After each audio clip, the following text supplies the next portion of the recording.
Hey, John here from JON'S Do It Yourself.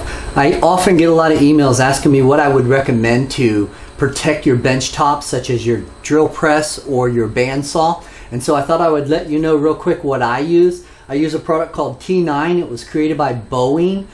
It's not a penetrating oil. It's actually a conditioning lubricator. And so what I'll do is I'll show you the steps that I use to prep my actual tabletops, and then I use this product. And if you're interested, I'll leave a link in the description. So let's get busy. So the very first thing I do is actually take out my orbital sander and I grab 220 grit sandpaper and I give it a good thorough sanding.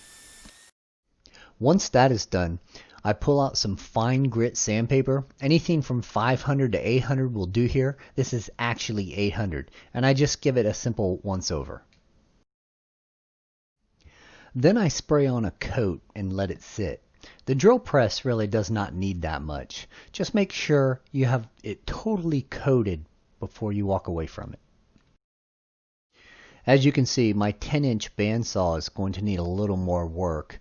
A few water rings in the iron to take care of. So the first thing I actually do is remove the blade. You don't want it tearing up your sandpaper, which tends to be a pain in the butt. So go ahead and remove your blade before you begin.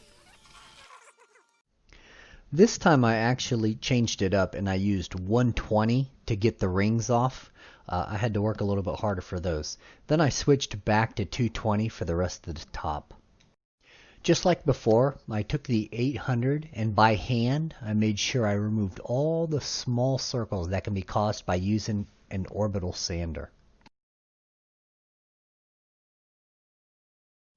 So I did a lot of sanding on this one. So I sprayed it and wiped it down quickly first, hoping to clean some of the rust away. Once it was clean, I resprayed and let it sit for a while before I wiped it down.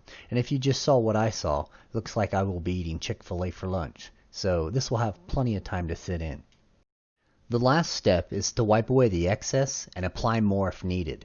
Then you can return your blade to the bandsaw. Now your drill press and bandsaw are restored to like new. So that's how I restore and keep my tabletops looking like new. I hope this video helped out, and if it did, click that thumbs up button. As always, thanks for watching, and don't forget to hit that subscribe button.